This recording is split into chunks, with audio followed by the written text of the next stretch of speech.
বিশ্বকাপ ফাইনালিস্ট তো পেয়ে গেছি আমরা, বলছিলেন যেমনটা আপনি।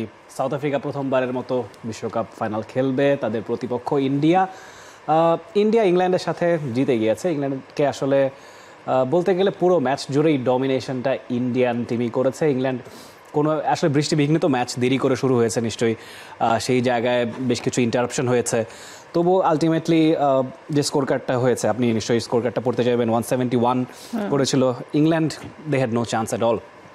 একদমই তাই। প্রথমে ব্যাট করে ইন্ডিয়া বৃষ্টিবিঘ্নিত এই ম্যাচে মনে হচ্ছিল একটা সময় যে ম্যাচটা হয়তো বা ভুন্ডুল হয়ে যেতে পারে, পন্ড হয়ে যেতে পারে, এবং সেটা হলে ইন্ডিয়াই চলে যেত ফাইনালে।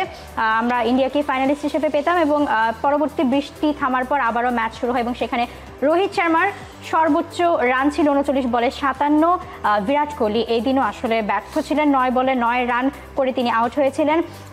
সূর্যকুমার যাদবের রান ছিল 34 বলে 47। হার্দিক পান্ডিয়া ছিলেন সেখানে 13 বলে 23 করে। চলছে প্রেডিকশন গেম নগদ অ্যাপে। প্রেডিকশন করে জিতুন জিক্সার বাই টিভি, স্মার্টফোন সহ আরো অনেক পুরস্কার। তিনি ইন্ডিয়া অবশেষে 177 রানের যে রানটা তারা করতে পেরেছিল, এবং সেই সাথে তারপরে যদি দেখি আমরা ইংল্যান্ড সেইভাবে সেই অর্থে সেমিফাইনালের মঞ্চে আসলে যেভাবে টক্করটা দেওয়ার কথা ছিল সেই টক্করটা কিন্তু তারা আসলে দিতে পারেনি।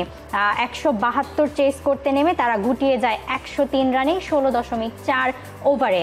আমরা ফিল সল্ট, বাটলার, বেয়ার স্টোকিং বা লিভিংস্টোন, কারেন, ব্রুক, তাদের থেকে যে পারফরমেন্স আশা করেছিল পুরো বিশ্ব, করতে আসলে তারা হতাশই করেছে সেমিফাইনালের মঞ্চে।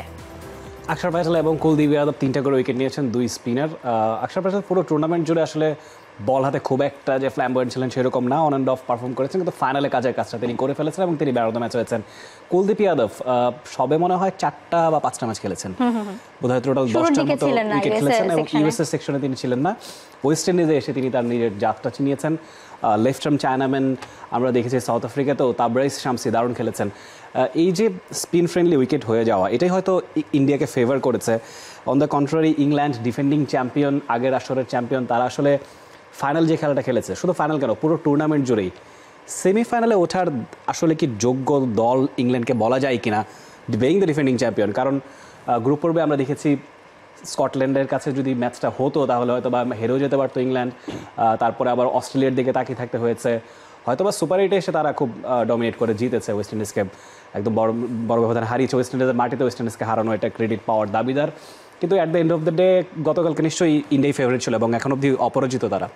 গ্রুপ পর্বে ইংল্যান্ডের যে পারফরমেন্স ছিল, তারপর সুপার 8-এ ইংল্যান্ডকে সেভাবে এক্সপেকটেশন সেভাবে কেউ রাখেনি, ওয়েস্ট ইন্ডিজকেই সবাই এগিয়ে রেখেছিল। কিন্তু তারপর দুটো ম্যাচ যেই ডমিনেটিং ওয়েতে ইংল্যান্ড জিতেছিল, স্পেশালি সাউথ আফ্রিকার সাথেও যেই ম্যাচটা হেরেছে তারা ফাইট করেছিল।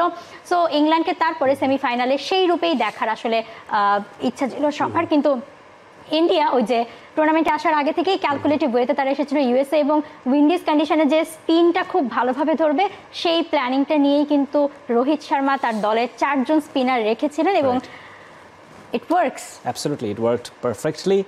For more updates, subscribe to our YouTube channel and click on the bell icon. Follow us on Facebook and Instagram. Download T Sports app to enjoy exciting games and highlights. Visit tsports.com.